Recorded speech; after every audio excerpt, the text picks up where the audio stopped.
Bonjour, voici l'outil OCFU pour le BEP MELEC. Une fois que vous le lancez, vous allez pouvoir cliquer sur le bouton lancer l'outil qui va lancer donc cette interface graphique qui est très proche de celle du Bac Pro. Donc si vous visionnez cette vidéo, vous pouvez des fois trouver d'autres informations sur celle du Bac Pro. Vous avez sur cette fenêtre la partie sélection des élèves sur la gauche avec la possibilité de naviguer dans les élèves préchargés par les candidats d'un établissement, donc de chaque établissement candidat fourni par la DAEC, qui donc est une liste fiable. Vous avez la possibilité d'ajouter ou de supprimer un élève qui arrive ou un élève qui est parti de l'établissement, sachant que le fichier qui doit être transmis au chef de centre est ce fichier dans lequel vous allez remplir les évaluations de ces élèves. La partie génération du bordereau, nous allons la voir à la fin de cette vidéo pour vous faciliter le travail. Donc si on sélectionne un élève, on a l'interface qui s'élargit. Vous avez en haut la possibilité de voir les informations du candidat, mais pas de les modifier. Elles sont complètement verrouillées, sachant que si vraiment il y avait une faute d'orthographe ou quelque chose, vous devriez supprimer le candidat et le recréer avec les informations modifiées. Sur la partie du milieu, la partie centrale, vous avez les deux épreuves EP1 et EP2 qui sont à évaluer avec les compétences. Nous allons y venir. Et sur la partie du bas, vous avez les performances du candidat qui ne sont qu'un simple rappel graphique des compétences que vous allez évaluer. Il est important de préciser que quand une compétence est évaluée, vous aurez ici une note. S'il n'y a pas de note, c'est que ça n'a pas été évalué. Voilà, quand vous passez dans la partie centrale, quand vous passez sur les compétences, quand vous les survolez, vous avez les critères d'évaluation qui s'inscrivent dans la fenêtre, pour rappel. Et pour toute aide à la notation, vous avez, à l'évaluation en tout cas, vous avez les poids et les significations des niveaux d'évaluation des compétences. Voilà. Donc à partir du moment où vous sélectionnez en fait les évaluations des élèves, on va faire ça un petit peu au hasard pour l'exemple.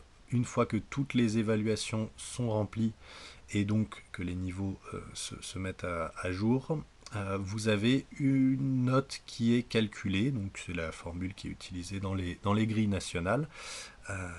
Voilà, donc vous avez le choix de mettre cette note comme note proposée par le jury en cliquant sur OK, ou alors simplement de la modifier, par exemple, pour mettre une note qui reflète plus le profil du candidat.